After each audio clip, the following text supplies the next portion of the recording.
آگے شاد فرمایا قل اے محبوب آپ فرمائیے یا اہل الکتاب اے اہل کتاب اے کتابیوں هل تنقمون منا الا ان آمنا باللہ تمہیں ہماری کیا بات بری لگی یہی بات نا کہ ہم اللہ پر ایمان لائے وما انزل الینا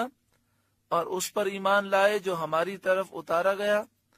وما انزل من قبل اور اس پر ایمان لائے جو ہم سے پہلے اترا وان اکثرکم فاسقون اور یہ کہ تم میں اکثر فاسق لوگ ہیں۔ یہودیوں کی ایک جماعت نے سید عالم صلی اللہ علیہ وآلہ وسلم سے پوچھا کہ آپ انبیاء میں سے کس کس کو مانتے ہیں؟ اس سوال سے ان کا مطلب یہ تھا کہ اگر آپ حضرت عیسیٰ علیہ السلام کو نہ مانیں تو ہم آپ پر ایمان لے آئیں گے، لیکن حضور صلی اللہ علیہ وآلہ وسلم نے اس کے جواب میں فرمایا میں اللہ پر ایمان رکھتا ہوں اور جو اس نے ہم پر نازل فرمایا میں اس پر ایمان رکھتا ہوں، اور جو حضرت ابراہیم، اسماعیل، اسحاق، یعقوب اور ان کی اولاد میں جو نبی ہوئے ان پر نازل کیا گیا اس پر میں ایمان رکھتا ہوں، اور جو حضرت عیسیٰ اور موسیٰ علیہ السلام کو دیا گیا یعنی توریت اور انجیل میں اس پر ایمان رکھتا ہوں، اور جو نبیوں کو ان کے رب کی طرف سے دیا گیا سب کو میں مانتا ہوں۔ ہم انبیاء میں فرق نہیں کرتے،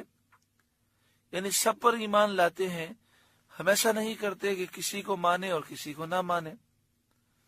جب انہیں معلوم ہوا کہ آپ حضرت عیسیٰ علیہ السلام کی نبوت کو بھی مانتے ہیں تو وہ آپ کی نبوت کے منکر ہو گئے اور کہنے لگے جو عیسیٰ علیہ السلام کو مانے ہم اس پر ایمان نہ لائیں گے۔ اس پر یہ آیت نازل ہوئی قل اے محبوب آپ فرمائیے یا اہل الکتاب اے اہل کتاب اے کتابیوں هل تنقمون منا تمہیں ہمارا کیا برا لگا الا ان آمنا باللہ یہی نہ کہ ہم ایمان لائے اللہ پر وما انزل الینا اور اس پر جو ہماری طرف اترا وما انزل من قبل اور اس پر جو پہلے اترا وان اکثرکم فاسقون اور بے شک تم میں سے اکثر فاسق ہیں، بے حکم ہیں، نافرمان ہیں۔ قل اے محبوب آپ فرمائیے هل انبئکم بشر من ذلک مثوبۃ عند اللہ کیا میں بتا دوں جو اللہ کے یہاں اس سے بدتر درجے میں ہیں؟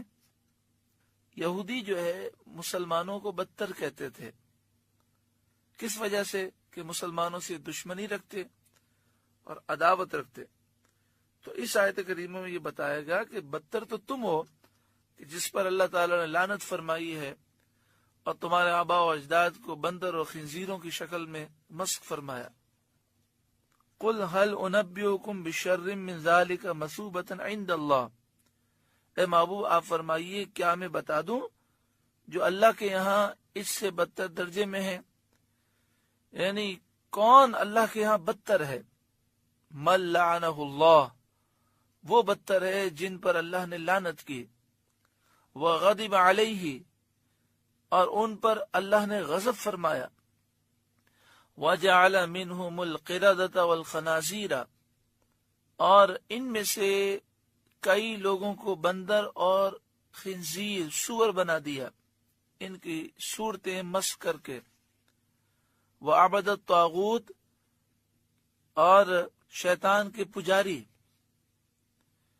جنہوں نے شیطان کی پوجا کی، شیطان کی فرمانبرداری کی، اولئک شر مکانا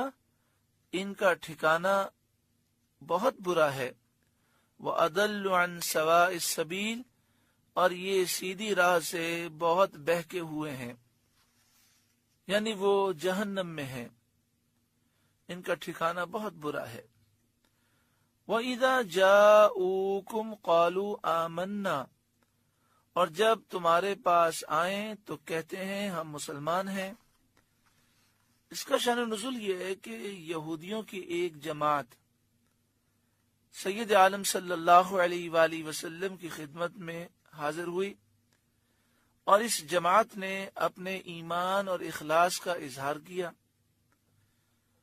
اور دل میں جو کفر تھا، جو گمراہی تھی، اس کو چھپا کر رکھا. تو اس پر یہ آیت کریمہ نازل ہوئی، وَإِذَا جَاءُوكُمْ قَالُوا آمَنَّا، اور جب وہ تمہارے پاس آتے ہیں تو کہتے ہیں ہم ایمان لائے، ہم مسلمان ہیں. وَقَدْ دَخَلُوا بِالْكُفْرِ، اور وہ جماعت جب آئی تو وہ لوگ آتے وقت بھی کافر تھے. وَهُمْ قَدْ خَرَجُوا بِهِ، اور جاتے وقت بھی کافر تھے. وَاللَّهُ أَعْلَمُ بِمَا كَانُوا يَكْتُمُونَ، اور اللہ خوب جانتا ہے جو وہ چھپا رہے تھے.